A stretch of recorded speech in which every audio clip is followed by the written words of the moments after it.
We started? We can start anytime, actually. Anytime? Yeah, because everything's recorded now. Oh man, I wanted to open a beer before we start. I wanted to make a celebration. I wanted to make that noise. Finally, dude. It's started. We were able to start it. The day is here. The day has come. I'm so excited. You know, you've put in a lot of work for this. I did. And I've just been jumping on your back, but I'm going to ride your back as long as I can go. And we were talking about it since March? Because last time I talked to you was during the golf show. Ah, yes. So it's March. Right now it's July, so it's been a few months in the making to get to this point. I'm sure you've put in a lot of hard work, and now it's time for me to try jump in and help make that work more harder, but I'm excited, and I'm very grateful to be involved in this opportunity. So all right, so the den has finally started. Yes, this is our first episode. Yep. So for those who don't know us, first of all, my name is Masashi. I am a content creator. I have a post-production company in Japan. I make videos for clients, from broadcast station to company clients. And I basically direct, produce, edit, camera, everything you could think of, I do. You do everything. That yes, is correct. In Japan, right here, right now. That's what I do. And if you could introduce yourself, Jayden. Yo, what's up? Konnichiwa. Hello, kia ora. My name's Jayden, but everyone here in Japan calls me Jay. I am currently a rugby player over here in Japan, so I've been here for a wee while. Originally from New Zealand, came over at the young age of 18 to study and to also play rugby. And 9 years later, here I am, still in Japan, still playing rugby and exploring a lot of other careers outside of rugby, like media, which is how I met Suda. And here I am now, standing in this beautiful studio, talking with you lovely people. So that is a short snippet of who I am, but I'm sure over the journey of our podcast, you will hear a lot more about who I am and why I am and why I am and why I'm here in Japan. So I'm excited to share that with everyone. So a little bit of insight on what this podcast is about. The name The Den came from my last name Suda, D-A, and then Jayden's last three letters of his first name, Den. So I'm the Den. So you're the main big guy. Right? Yeah, I'm the Den and the Da. But yeah, so we just basically want to talk about what life here in Japan for foreigners are. I've been here in Japan for 13 years. How long have you been here? I've been here for, I think, 10 years now, going on to 10 years. So it's been a wee while, back and forth, but I've been here since I was 18. How is it being here for 10 years? It's been a roller coaster, lots of ups and lots of downs. You know, you have your good days and you have your bad days, but overall, I love living here in Japan. I love being around the culture. I love being around the people. You know, at first it was tough, but you know, tough times makes tough people. That's what I am. But you know, I've been here for the last 10 years. And I've loved every moment. So, what I want to know is my background is I'm Japanese. I'm full Japanese actually. But I was raised in America, so I have a longer culture in America more than Japan. So there are some things that kind of shocks me. But in your case, you lived in New Zealand for a long time. Yes. And then you came to Japan without knowing the language itself. How difficult was it for you to learn the language? That was the biggest obstacle to overcome when I first came over here, was the language barrier. Because when I came over here, pretty much no one could speak English. The people around me couldn't speak English. You go out and eat, it's so difficult to try order in English. So the language barrier was the biggest obstacle that I had when I first came over here. And, I should have studied it before I come over. I should have picked up some words before I came over. But when I moved over, once you're amongst the people, once you're amongst the culture, you're kind of forced to try and learn the language. You're kind of forced to use Japanese. So over time, being forced to speak Japanese has helped me to learn to be able to speak Japanese to this day. So, yeah. What was the first word that you learned? My first word was, so I came over, and when I first came over, it was summer. And it was so hot. And I was here in the Tokyo area, Chiba area, and the first word was atsui. So it was hot, which means hot in Japanese. So I would just walk outside and it's atsui. That was my first word. It's hot right now. It is very hot right now. It is midst of summer season while we're filming this right now. And they say the media says that's one of the most hottest season ever. Yeah, I've heard that. I just heard yesterday, actually, like right now, Japan's hotter than India. Oh, really? Yeah, I just heard that in news, and I was like, I'm not surprised because it feels a lot hotter than. Well, I've never been to India, but it seems crazy hot right now. So we're on the sun right now. What it feels like. Yeah. What did you do? Like, okay, atsui was your first word. Yep. What was like? How were you able to communicate? Just sign language. Oh, really? I can't speak sign language, but pointing, this, can I have this? Can I have that? Just pointing, yes, no. If you don't like it, you're gonna put up with it. But just trying to use my hands to speak the language was how I first kind of communicated. But as time went on, I wanted to learn the language as much as I could so that I could communicate with everyone. So I just kind of watched TV, watched YouTube videos and stuff like that just to try and pick it up. But it wasn't easy. It took a lot of time, but it was definitely worth it. You came to Japan without speaking the language, but what did you come here for? I came here so my first time I came here for like an exchange trip from my intermediates, which would be like junior high school. And I had an exchange trip with a Japanese family in the Chiba area. So I was here for about a month, I think. So that was my first taste of Japanese culture, Japanese life with that family. So a student exchange program. How was do you have any memories? Do you still remember? Yeah. So that family, to this day, we are very, very close. I consider them my real family. So the two older brothers, I call them my older brothers. There's the mum and dad. To this day, I still call them mum and dad.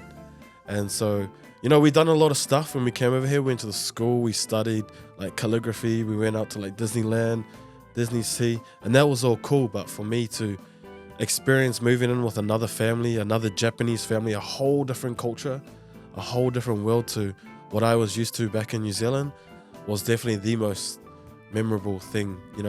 They eat different food. They go to sleep at different times. They have different bedtime routines, morning routines. So it was cool to learn that. And I think learning all that stuff made me closer to that Japanese family.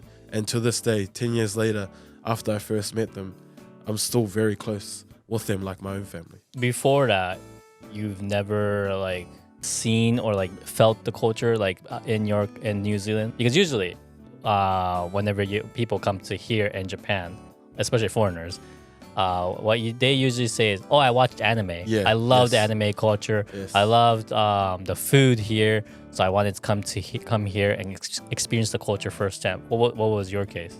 My case was I don't really watch anime, but sushi.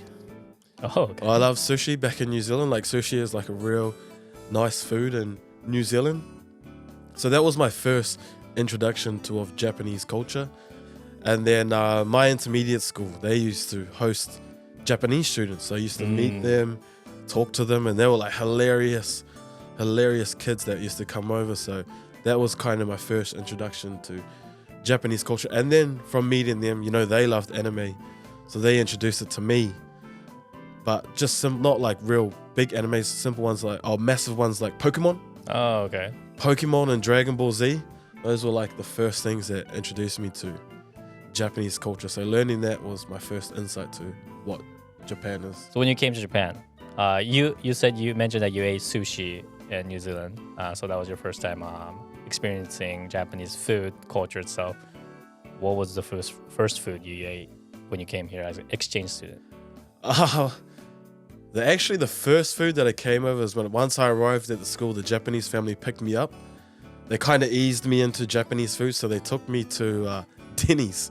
Oh, They what? took me to Denny's. That's an American food. Yeah, but only because they wanted to ease me into Japanese food because it's a whole different taste bud. So I wasn't used to seafood, but I liked seafood, but not as much as how they serve it over here in Japan. So they kind of eased me into it and took me to Denny's, and they ordered me a steak, and I think it was like a chicken katsu or something like that, just to kind of ease my way into the deep taste of what Japanese food has. So after that, I experienced so many different foods, some good, some bad, but overall Japanese food is the best, I think, in the world. Okay.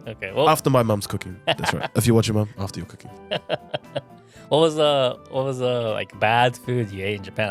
I can't imagine Japan like seeing their quality that they put into their food. I can't imagine how bad it can be. I wouldn't say bad, but I think it's my taste buds. Like, I'm not used to seafood as much as I look like I eat a lot of seafood. But You're from New Zealand. How do you not eat seafood? I know. Don't ask me. Ask my mum. She never fed it to me.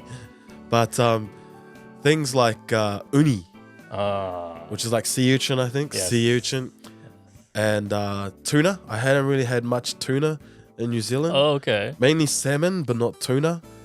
So funny story, we went to a very, very expensive, very, very exclusive sushi restaurant when I first came over here as a student. And apparently it's like right now you got to be a waiting list for about half a year to about a year. Wow. And this is like an actual sushi restaurant, not a sushi train one or buy it from the convenience in those little packs. we got kaiten sushi. Yeah. So I remember we went there and he gave me a tuna, I think it was. And it was my first ever time eating maguro, tuna. Put it in my mouth. It came straight back out. And I was so embarrassed. My Japanese father, he was embarrassed. My brother was like, oh my gosh, we're never coming back here again. And that was my first experience of having my bad taste buds. It wasn't the quality, it was probably the best in Japan. I just wasn't used to the rich taste that they have back in New Zealand compared to here in Japan. You made it sound so like good. Like it was a bad experience for you, but you made it like very. Yeah, well, I don't. That restaurant is very exclusive. Like I still hear stories from my Japanese, so I don't mean no disrespect to the Japanese sushi restaurants. If you want to invite me, I'm glad to come back. But yeah, I put it down and it just came straight back out all over the table. So that was not a good experience. That's funny. I've never had that. Like food poisoning, maybe. Yeah, but like. Yeah, it just my taste bud just didn't like it. I think it was like a shock to my system. I put it down. I was like, oh yeah, this is not. No, it's coming back out. And it just came all over the table. The sad thing was my Japanese father tried to catch it in his hand. And I was like, stop. But yeah, that was my first experience of tasting Japanese food because their textures and flavors are so rich and they're so clean, I think, compared to what I was used to in New Zealand. It's a whole different sushi game. Like, if you love sushi in New Zealand or in your own country, come to Japan. It probably change your whole life because it's such a different taste. It's like genuine, clean, real, proper sushi. Okay, that's like other like especially New Zealand, like you guys are surrounded by oceans. Yep. I would expect your guys' quality to be good. Well, I too. look like Moana, but I don't come from the sea, guys. I can imagine you coming from the ocean, like walking out. That's not me. I wish. I want to be like Aquaman, Oh yeah. but that's not me. I love the ocean. I love the beach. I'm an island boy, but I don't eat the stuff that comes from the ocean, except for salmon. If there's cheese and mayonnaise on it, it tastes even better. Try it. Oh, so you like salmon? I love salmon. Okay. I love salmon. Out of all the sushi, you love the salmon. Yeah, I go sushi with my mates. Go to the sushi trains, the kaiten sushis. I'm pretty much ordering about 10 plates of salmon. So it's my favorite. Wasabi, whatever, cheese, mayonnaise. Put it all on there. I love it. Okay. So like, that's your first time coming to Japan as an exchange student, and now you're here. 10 years now, roughly, living here. What was the reason for you to come back here? So the reason that I went back to New Zealand, went through high school, and I actually got scouted back in New Zealand to come over to Japan University, initially to play American football. So that was my first opportunity, was to play American football over here in Japan. Do they have American football culture in New Zealand? Absolutely none. That's what I thought. I actually only played one game. And that's how I got a... Well, he knew me from rugby. He saw me play American football game. He's like, come over. And I was like, there's no way I'm going. I've never played American football before. And my initial thing that I was wanting to do was just give up rugby. High school rugby in New Zealand is so strict and it's so full on. Like you're trying to make it to the next level, which is professional level. And to make the jump from high school to professional, it's only a small amount of numbers. So you have to really commit during high school, which means you have to sacrifice a lot of time, which maybe with your friends, going out, learning stuff, getting girlfriends, whatever, stuff like that. You have to sacrifice that to focus on the rugby. So once I finished my rugby in high school, I was like, I'm done. I just want to go out and have some fun. Get out in a different world, do some work, whatever. So I was planning to go to Australia, try to find a job over there. But then I got the offer for the scholarship to go over to Japan to play American football and study, all for free, which is a rare opportunity to be able to get fully funded for university and also to play sport is a rare opportunity. So, I had to think about it, and I was like, okay, I'll come over for a year, give it a go and see how it is. Came over, absolutely hated it. That's the honest truth. Nothing wrong with the school, the other players, the sport. It's just I sucked. I absolutely sucked. And I was in another country, couldn't speak the language. Food, was still trying to adjust to the food. It was winter, so it was so cold. I was just like, this is not me. I'm ready to go home, pack it all up, send me home. Mum, I'm coming home. But, I just decided to grind it out. American football didn't work out, but I actually got the opportunity to change to rugby, which was my first love, my first passion. I've always loved rugby. That's what I've always wanted to do. So I had the opportunity to play rugby and also study again, which was just lucky. Like, it was very lucky that I got that opportunity after trying to leave from American football. So very grateful for the opportunity, and here I am 9 years later, graduated my university in a business management degree and playing footy still to this day. So that's how it all worked out. You studied Japanese in uni? Yes, I studied Japanese for about a year and a half, and then focused on my main degree, which was business management. Oh, okay. How difficult was it? Man, I'm not a big study person. I don't really like sitting down with a pen and paper and trying to study something. Like, I can get frustrated very easily when I'm very competitive within myself. So if I can't pick it up, I'll get frustrated. So it was very tough trying to learn the language and trying to pick it up. But I think instead of classrooms, just being surrounded by everyone that only spoke Japanese, forced to speak Japanese, I think that helped me to speak Japanese a lot quicker than what the classrooms did for me. personally. I'm just not a pen and paper person. Did you have a girlfriend during your university years? During my university years, yes. And my last couple of years, I did. Oh, okay. My first love. Nah, I'm just kidding. I'm just kidding. Nah, but yeah, that's another one. Girlfriend. Get a girlfriend or boyfriend or either. Yeah, because she could speak English a bit, but she also mainly spoke Japanese to me, which very helped me a lot. Oh, okay. So I had a constant communication of Japanese. Now I'll go back to home, she might be over, and we have to speak Japanese. So that was something that I just constantly had Japanese, using Japanese. So that helped a lot. Okay. Interesting. Very interesting. Okay, that's cool. So like, what was when you came to Japan? What was the most difficult thing besides the language? What was most difficult for you to adjust? Just being away from family. Oh, okay. That was very difficult because when you first come over here as a student or working or whatever, if you don't have family here, you're pretty much on your own. So that was very difficult. Trying to build a network and a community around me takes time. Right. And with not being able to communicate as well makes it a lot harder.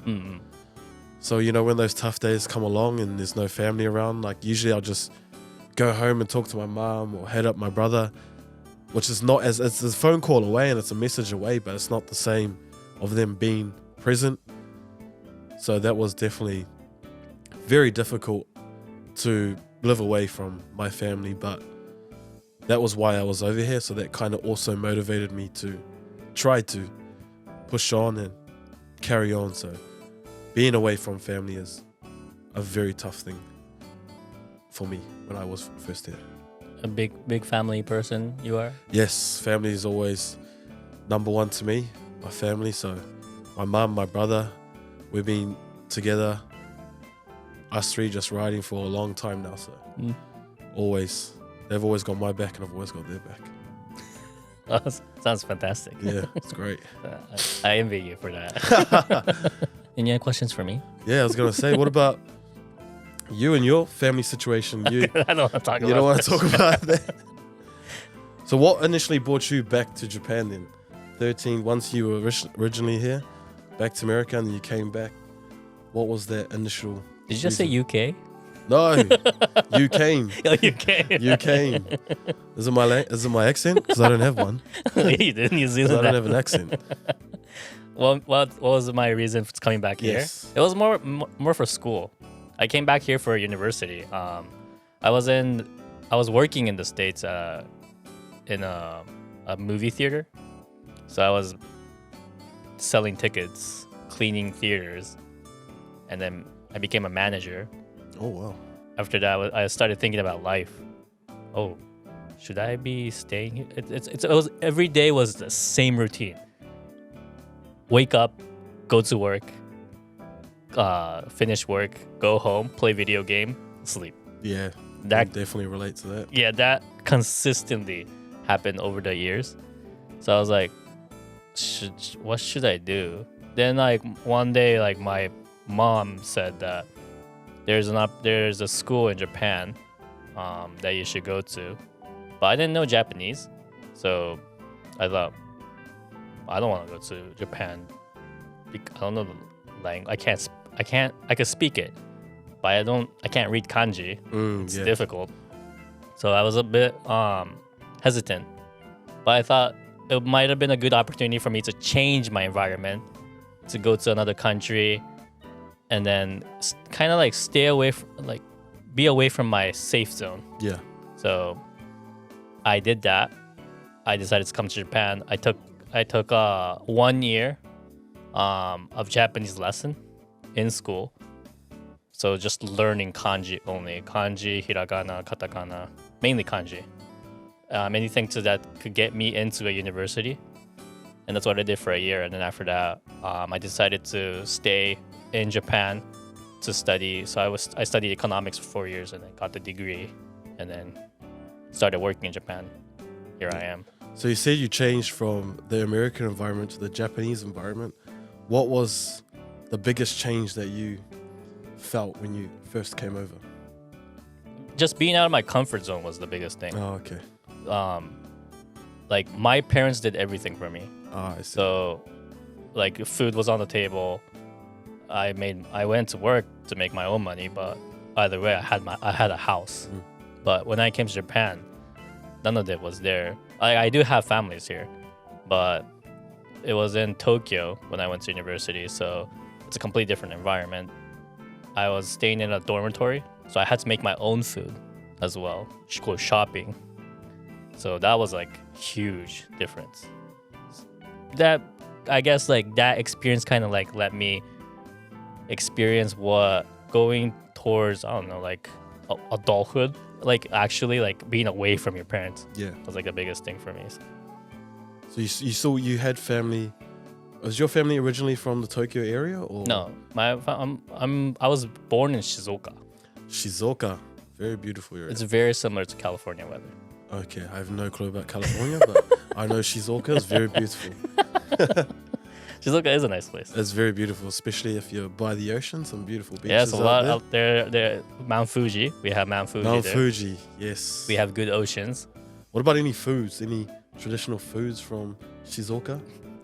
Don't say maguro or something. Don't say uni. No. Maguro uni is not that big. There is one location that's bigger than that, but Shizuoka food, I actually don't know that much. What my image that I have of Shizuoka that kind of sticks with me is the green tea. Green tea. I think green tea is very good in Shizuoka. Oh wow, I didn't know that.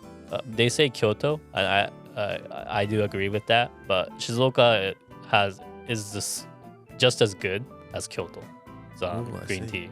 And Shizuoka's only about 1 hour from Tokyo, is it? From 1.5 hours. By bullet train or normal train? Bullet train, it's faster, I think. Oh, like it's like an hour in bullet train. Normal train, it's much more slower. It's like an hour and a half to 2 hours. Speaking of bullet train, though, like, have you taken it before? Yeah, I've taken it lots of time. What did you think? When you're on the inside, it doesn't feel like you're going fast. Oh, that's true, yeah. When you're on the inside, it's just such a smooth ride, and you're just flying through. You look out the window, and the buildings are going very fast. Yeah. But you sit down, it does not feel like you're going, what is it, 2,000 kilometers? No, I don't know what the speed is. It's pretty fast. It's so fast, but and there's a faster bullet train now. There is? Yeah, that train there's a bullet train that uses magnets to flow up, and then flow up. Yeah, it floats, like literally floats away from the so rail. It's flying. It's literally flying in a way. Wow, see, Japan, flying cars, trains already. Okay, look, flying cars, train. I had that image when I came to Japan. Oh yes, like, yes. When I decided to come to Japan, I was like, oh, awesome. Japan's gonna have best internet, the fastest internet. They're gonna have a lot of good technologies, high-end gears and stuff like that. I come here, what? It's so normal. It is.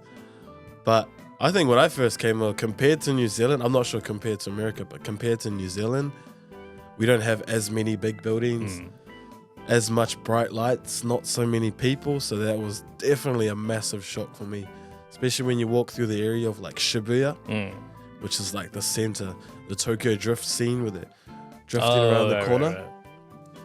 That area has a lot of people, especially if you go on a Friday or Saturday night or a Sunday.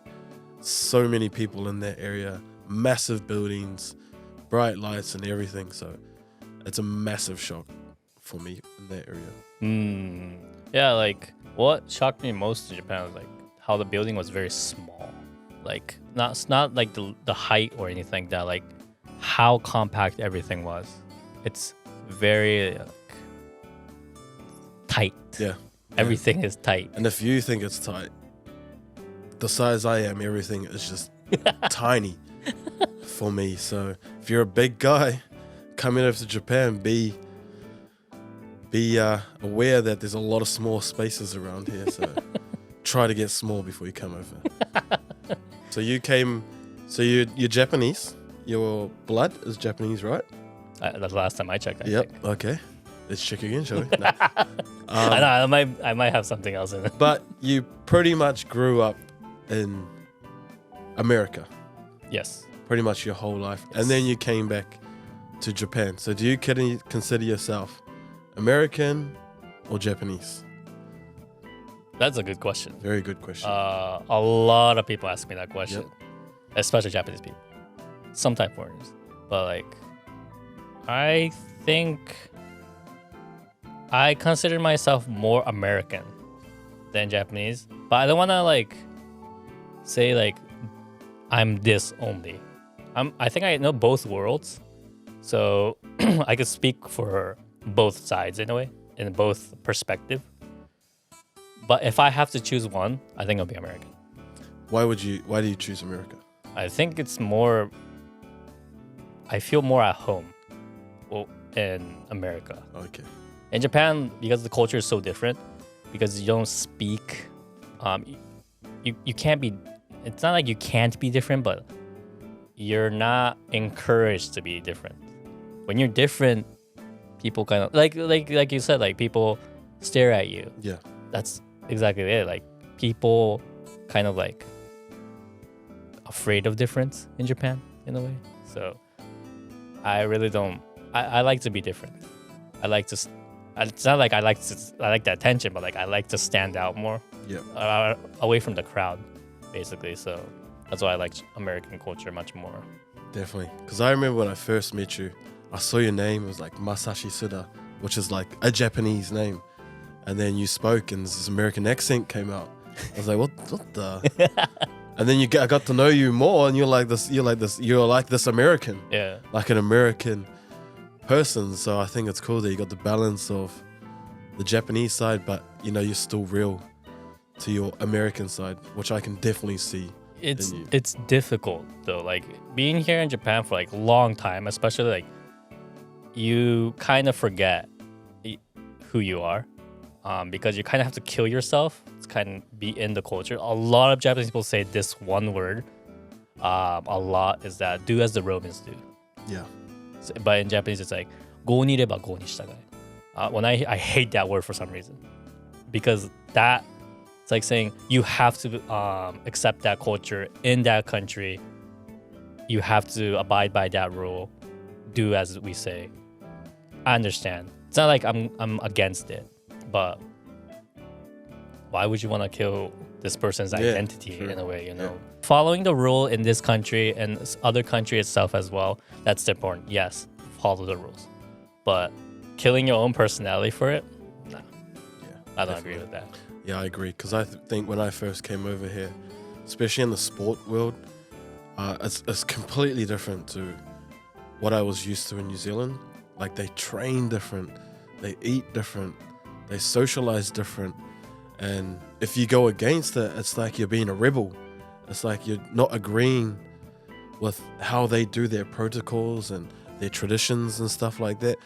If you sometimes change is a little bit scary within the sporting world, because they just want to do what they've always done for like hundreds of years. Even if change might make them stronger, they still kind of hesitant to change. And I think the inclusion of foreign players, foreign people into these sports teams has helped change that culture a little bit. They still keep to their traditions, but they've realized that if they don't change some ways, they're not going to get stronger. They're not going to get better. So I think when I compared to when I first came over, especially university culture over here is very strict, very tradition. You got like 80-year-olds like trying to coach you, but when you think about it, 80-year-olds, they probably played rugby 60 years ago. It's a completely different game. So for them to change that mindset has been difficult, but I think necessary, and they've come to realize that. And you can definitely see within the sports world, Japanese level has come up because they've adapted and changed just a little bit. They still respect and keep their traditions, but they introduce new traditions and new cultures, which is something I've seen over the last few years, which has been good to be involved in and good to see as well. speaking of that culture in Japan, like, so in sports, rugby especially, is there senpai kohai, senior, respect to senior kind of thing? University, definitely. Mm. You got a fourth year. You got 4 years in university over here, so there's definitely a fourth year, third year, second year, first year hierarchy kind of style that the Japanese really follow to. But once you get into professional level, they still have that hierarchy, but they kind of also include, like, if you're a stronger player, if you're a better player, you get more game time, then you kind of are higher up kind of level. But I think it's a different type of hierarchy once you get to professional, because they're all adults now. Like, there's none of this, like, you do that, you do this. It's kind of just the younger guys just being courtesy, just trying to be polite to the elders, as you would do if you were in a family situation, if you're in a business situation. You know, you don't disrespect your elders, but you don't, like, respect is not given, it's earned. So if a younger player works hard, plays stronger, gets more game time, you know, the older guy is going to give the younger guy that respect, which is earned. Right. Keigo. Keigo, yes. In English, it would be like what? Respectful word? Like, it's like sir, ma'am, kind of thing, right? It's just like you have to speak very, very polite. Yeah. How difficult was it for you to learn it? Yeah, like, that was the most difficult. Like, keigo, then there's the like how you speak normally, then you have to speak the keigo, which is like another level up. And like, when I first came over here, like, you know, respect is earned, not given. So why would I speak polite to someone that I just met? Which was another thing that I had to understand about I completely the Japanese culture. So it's like, I just met you, so why should I call you sir? Why should I call you mister? Just because you're older? I'm bigger. I could probably beat you up. You call me sir, you know, stuff like that. But, you know, that's their culture. That's their traditions that they've held for years. So as a foreigner, it's difficult to understand it, let alone try and speak it, because it's a whole different language. Right. And, you know, you have to understand it to be able to speak it, and you have to kind of respect it, you know, but it's up to you. If you want to use it, you can use it. If you don't, then you might get a bit of backlash, but don't change who you are just because of a rule. I think it's like, to me, I use those polite keigo words in a way to kind of put a barrier between the person and me. Like, that's why when I become good friends with like a lot of Japanese people, I start to not use keigo at all. If this person's like really high in age and like in position wise, like in my work, then yeah, I would be using keigo most of the time. But a lot of like Japanese people like that I work with, they say like, oh yeah, Masashi, you're an American, so it doesn't matter if you can't use keigo. If you can't, we don't expect you to speak perfect Japanese. That like, okay, I don't have to speak perfect Japanese. That's kind of like, as a guy who kind of understands the language, could speak the language, it's like, I don't know if I should be offended. Yeah, I was just about to ask you, do you find that offensive? Like, nah, don't worry, just because it's you. It's like, it's weird because like, in one side, it's more of I wouldn't say a gift, but like, it's an advantage in a way that you have. Okay, so I don't have to speak the perfect language. They will accept my not a mistake, but like my wording in a way, how I speak. It will be not as strict as they do towards Japanese. But at the same time, it's kind of okay. What should I like? It's really difficult. It's like I feel offended, but at the same time, I don't know if I should be offended. It's weird. I guess it's just how you take it. Yeah. In a way, yeah. It's because I don't know if you get that. Like, oh, Jay, like you don't have to speak. Like, oh, he's a foreigner, so he can't speak that much that well of a Japanese. Yeah. I'm sure a lot of people say that. Yeah, get it a lot. I kind of use it as an advantage. Yeah. Like, oh yeah, sweet as then. But I think I'm kind of like oblivious to the situation. I don't know if they're taking the piss out of me, like making fun of me, being it in a rude way, or just saying like, oh, don't worry about it. Like, I don't know how to take it. So I'm quite oblivious to the situation. And I think because I came in as the foreigner, like I'm saying the marquee signing, but I already came in on a higher pedestal compared to the other people around me. So they already kind of look at me as someone higher up. So I kind of had that advantage, or I kind of had that position of being like, this guy from New Zealand is here to make us stronger, here to make us better. So I kind of looked at it saying like, oh, just because it's him, he gets a little bit of freeway. But then there's probably traditional guys that are like, oh, who cares about this guy? Like, don't really like him, so just do whatever you want. But aren't there people like say like when you start speaking in Japanese and then like keigo especially, like something that's one step difficult from the normal language itself, what are Japanese people's reaction usually? Like in my image, like people will say like, oh wow, your Japanese is so good, I can't believe you can speak that much of a language. Like that's so we are so honored to hear that kind of thing. Like, yeah, I get that all the time. It's like, oh wow, you're like real good Japanese. I've been here for 10 years, guys. Come on now. Come on, I'm not. Do I look dumb? Like, I'm not just a pretty face. But I get the opposite of it, Oh yeah. Because I look Japanese. Yeah. And I speak English, right? Yep. And so a lot of foreigners here in Japan, they're like, oh wow, your English is so good. Yeah. In that situation, I feel very offended.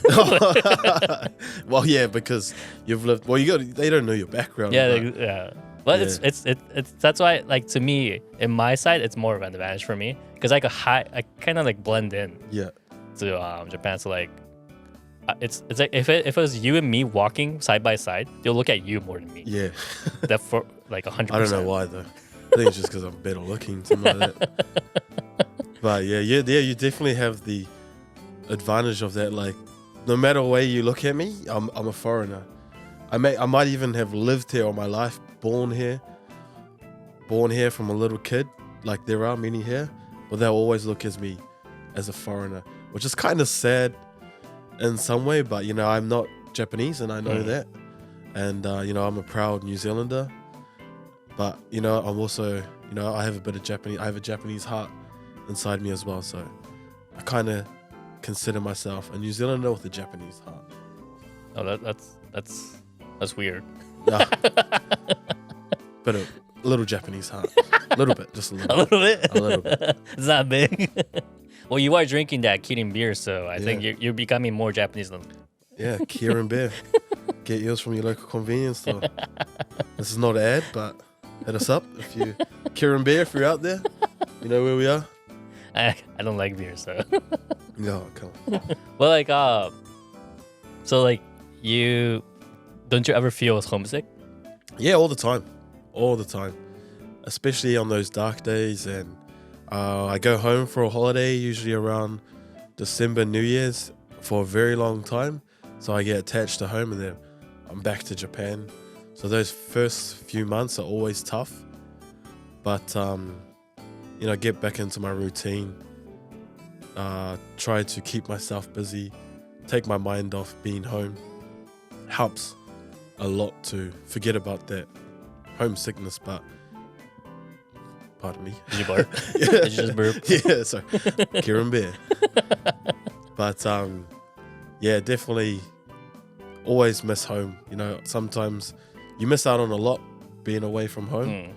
You miss out on a lot, but that's the sacrifice I made 9 years ago to be able to do that. So although it's hard, still very grateful to be here in Japan, and I get to go home New Year's, Christmas, so that's very good for me. How about you? Do you go back to America often, or? I haven't gone back for how long now? 4 years now. Oh wow. 2019 was my last time I went. back home. Well, that's a long time. Yeah. Usually I don't really go back home. After I came to Japan, I sort of didn't go back that often. I don't know why. I think it was because I didn't have the need to. I didn't feel that homesick So you spend Christmas and New Year's here. in Japan? Because Christmas and New Year's here in Japan is not as... It's a different Christmas to New Year's compared to what America has. Yeah. How do you spend your Christmas, New Year's around in Japan? Are you a traditional work on those days and get through it, or? Right now, like I'm traditional work on those days. Like usually, like I get a lot of like clients who hit me up and ask me if I could work on those days. So I work those days. Like a lot of like Japanese shows, major shows, usually work on those days. So we have to kind of make content before we could air the content on that day. So you don't really celebrate Christmas, New Year's? not anymore. Not anymore. Is that because you moved here and you got so immersed in the culture, or? No, it's more like after I started working. Okay. When I was in university, I celebrated it. But it wasn't that traditional. Like I don't buy Christmas present and like kind of exchange presents and stuff like that. Yeah. I don't do that. Yeah. So. Well, that for me, like I remember when I was in university, we used to have school on Christmas Day. Really? And I absolutely hated it. I never went. I don't think I've ever been to school when I was here during December. Oh, usually they finish school before the Christmas. My university was different. We used to have our break was just during the New Year's period only. Christmas was still school. So I remember still having class and I was like, what the hell am I doing here? Oh. And even if we didn't, we still had practice during that time of the year. So, because sports is usually off for university, is usually off just the end of January, start of February, which is in line with the winter holidays, I think, for university. So that was our only time off. So that was when I went home. But I remember during those Christmas, New Year's period, we had training or school. And I absolutely hated it. What did you usually? You went back during every Christmas. You went back. After I finished university, yes, except for during the COVID period. But university, I was over here. If we had Christmas off or if we had New Year's off, I would usually go spend it with my Japanese family. So they always celebrate New Year's together. They always go back to their grandmother's house. And, you know, I was lucky enough to join them and go back to the grandmother's house and spend the New Year's together. So I can imagine. Like, you go back with your grandma, your Japanese family, and their grandma sees you like. Oh. Yeah, I remember the first time, but the first time I met her was like I was still little, so that was the first Little time Jay. I met her. Yeah, I was still little, and then I remember I came back once came back for the university, and she's like, "Whoa, what are you?" What are you? And I'm like, a human. But she is cool. She's just like the mother, very talkative, very lively lady. So she was cool. She took me in very well. She was a hairdresser at the time, and I had never had my face shaved before or my eyebrows, and I hate people touching my eyebrows. And she touched them, so it was good. It was okay, I guess. I'm not going to say it's bad. But, very cool to spend it at her traditional house, her traditional foods during New Year's, get a traditional haircut, I guess. But it was cool to spend New Year's with. And you know how they give out, the grandmothers give out, do they call it toshitama? Otoshidama. Otoshidama. The little envelope. She gave me one. Envelope with some money in it. With money. Cash. A lot of cash. She gave me a lot of cash. Well, that was cool. That was my first time experience she gave me that amount of money. I can't imagine what she'd be giving my older brothers. So it was very lucky to receive that from the grandmother, and then found out that it was tradition that they do it every year. So if my grandmother and grandfather are hearing this, can you do that for me too? Can I get a otoshitama, please, from you guys? Well, how much was the first, like your first ever? The first one was like, I was a student, so she gave me like $300, like some yen. Oh, really? Yes, and I was like, what the? This is like the most money I've ever seen. Wow. That was like half my monthly, what do you call it? Or how do you call it? From my university, we would get like an allowance. Oh, allowance. That was like half my allowance right there. And I was like, whoa, I'm rich. I'm going to Caesarea. Not McDonald's. I'm going to Caesarea for dinner, which is like another family restaurant, like Denny's pretty much. Yeah, it's a Japanese restaurant, Yeah. Denny's. It's cheap, very I wouldn't say it's like high quality, but like it's cheap. Oh, those days it was very high. To a university student, it's a Yeah. very university friendly restaurant. Yep, very. I went there when I was in uni, like practically every day. Yeah, to this day, I still love Caesarea. Oh, really? It's like in my university days, that was like a treat for me and my mate. We would always go like Convini or McDonald's, but once we get a lot of money, payday, allowance day, Caesarea, here we come. Oh, really? I went there practically like most of my days. Oh, It was because it was the luxury. it's cheap, and I ordered like a lot. Yeah, you can order a lot for like a ridiculous cheap Yeah. amount. It's like I ordered like pasta, like two pasta, one we call it doria in Japanese. Ah, but, yes, like, yes, it's like a yes. rice and cheese on top of it, I love a doria. and then pizza, Yep. and all that, and a dessert at the end. No chicken wings and a little The chicken wings as well. Oh, Chicken wings, and then two of like, those. Come on now. and then dessert.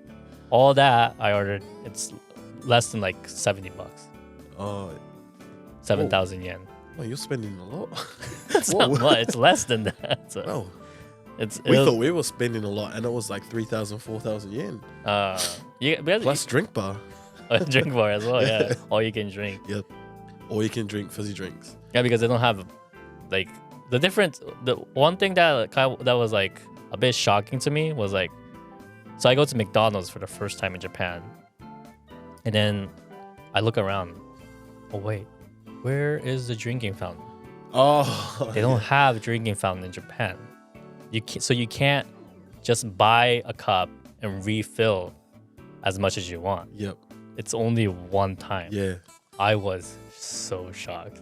Yeah. The fast food culture compared to America to Japan must be completely different. Completely different. How different? Like I mentioned, like the refill bar is gone.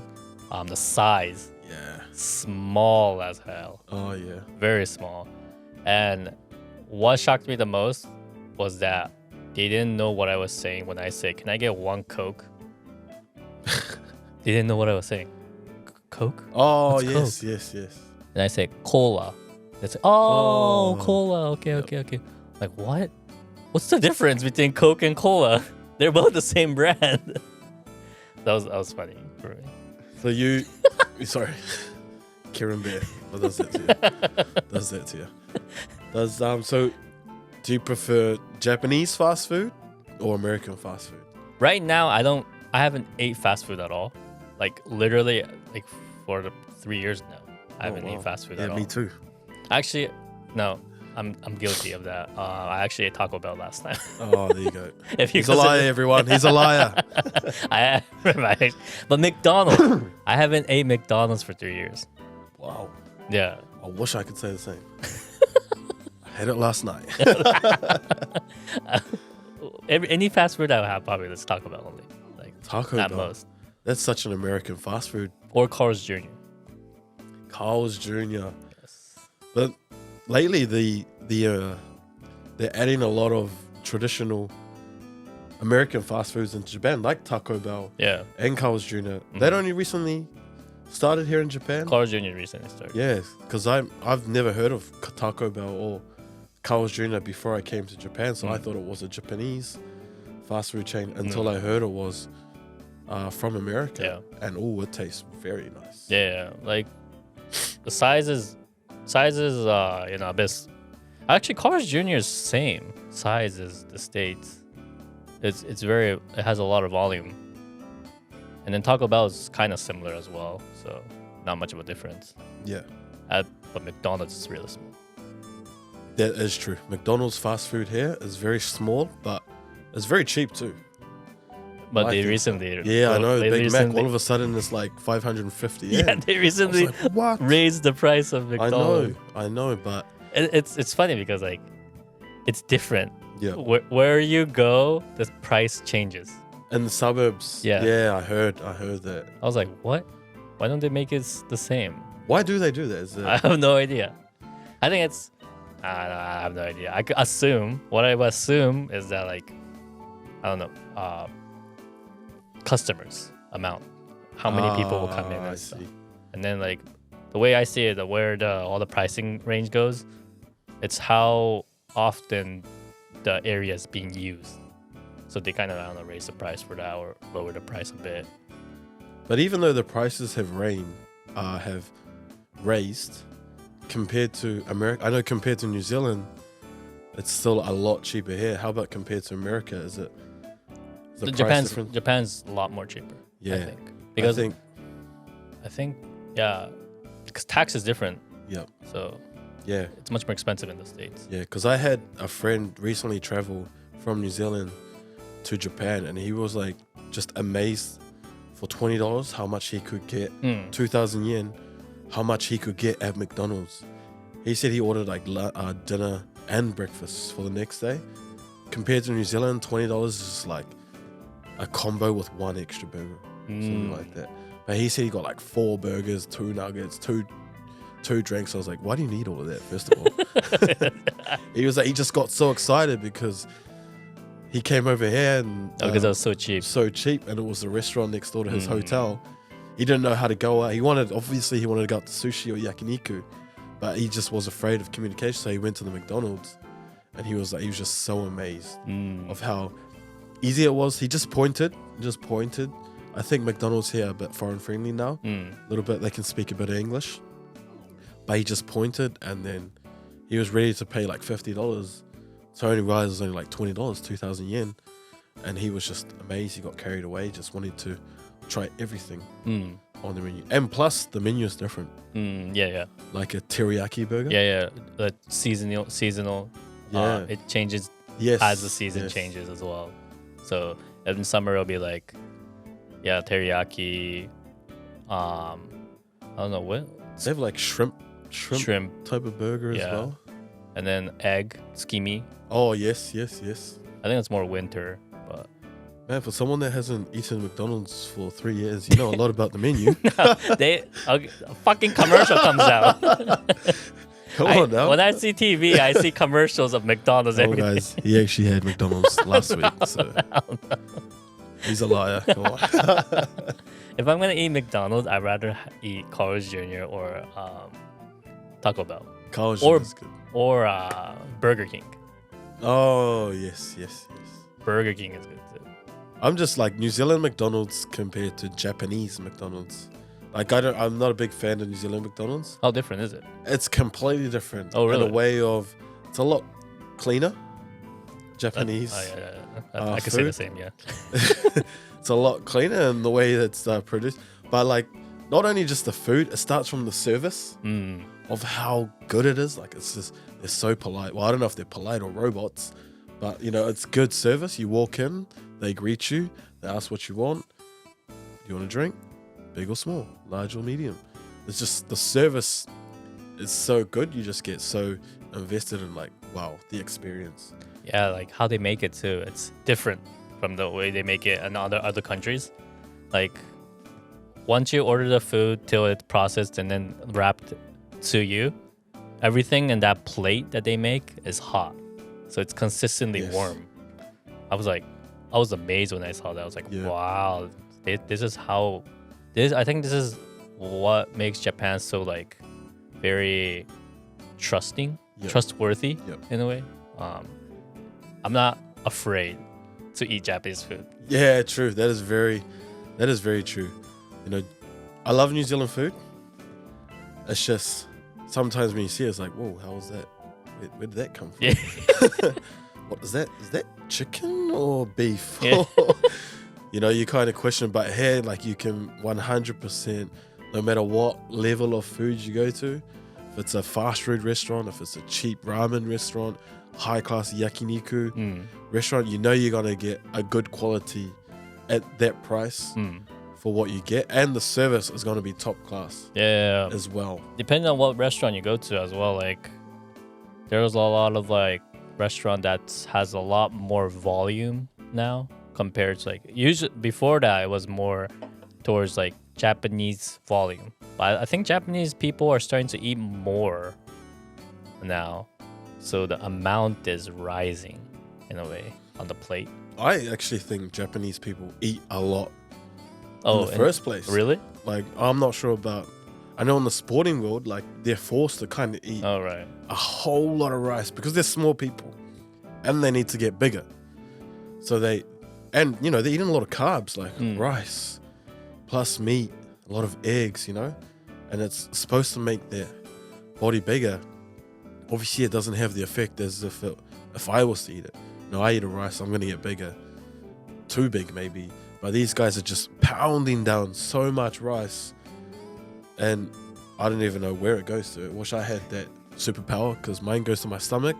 Their one goes to like their big toe or something like that. Did you lose weight when you came here? Initially, I did. Oh, you did? Like a lot of weight. But that was just because, I wasn't used to the food. Oh, yeah, the same with me though. Yeah. I lost 20 kilos first time coming here. I don't know. I forgot in pounds. See, this is the thing. Like, the metric system is different. Oh, America yes, uses pounds. They use kilo here. Yeah. I don't know pound anymore. That's one thing I lost. Like, I don't know pound. I know more in degrees Celsius than degrees Fahrenheit. Oh, okay. When they say like 100 degrees Fahrenheit, is that hot? That sounds hot. Yeah. But like when you hear like 34 degrees Celsius here, that is freaking hot. Yeah. You know that, right? Yeah. 40 degrees Celsius. I don't know Fahrenheit anymore. I never knew it in the first place. Anyway, so, it's only America we use a different metric Is America system. the only place that uses it? Apparently, it's the only country. Yeah, because because I have no clue what pounds is. You ask me what pounds or inches is, I'm like, no clue. Yeah, I lost everything. Yeah. I lived. That's when I felt I lived in this country for too long. Yeah. I think that's a massive difference because I can't even tell pounds or Fahrenheit, miles, inches, yeah, miles, feet. Oh no, you lost me. Feet, I still kind of remember, but miles, I know how fast it is, but kilometers much more easier in a way. 13 years have changed you, man. It has. I think you're Japanese now, actually. No. I'm with the other people who uses the metric system. That's kind of like 90% of the country uses that metric system. That is very. I don't know if I could say 90%. I could say 99% maybe. That in America could be that 1%, but. Right. So we talked a lot about the Japanese culture. There's a lot of things that we want to talk about in our experience living here in Japan for more than 10 years. Yes. A lot of things we could share to the community. Hopefully. 100%. So so this is our first podcast we have. Hopefully we could get more out there. Yep. More content, more things to talk about to the people. And hopefully they, by hearing this, they want to come to Japan, kind of see the environment, what kind of culture it is, where to visit and stuff like that. But yeah, what do you think? What do you want this podcast to be? Yeah, pretty much just give you like an in-person, a real insight of someone that has experienced. I'm not saying I'm a professional of the Japanese culture. All I can give you is my opinion and my experiences that I've had amongst being in the Japanese culture. And I just hope to, because I know Japan is a popular travel destination for a lot of people. And if we can both help give people that insight, a little bit of knowledge, a little bit of advice, and, share some funny stories along the way, that's something that really want to put across to everyone that will be tuning in and hopefully watching our journey over the next few episodes and talks that we have. It's going to be an exciting one. A little bit nervous because I know I'm going to have to get deep into some of my own stories. But, you know, you live or you learn, and, you know, there's no point in being afraid to share those untold stories so far. So I'm excited, a little nervous, but, you know, I hope you join me and Suda. I'm the den and the da. I'm the dot, and then you're the den. And I'm the den. So I hope you join us along our stories that we will tell. Yes, definitely. We do have a Patreon site open. So if there are people who want to support our channel, definitely it's very appreciated. But anyways, that's all for today's episode. So hopefully we could talk about different things in Japan in the next episode. So we'll see you guys in the next episode. Gonna love and leave you. See ya.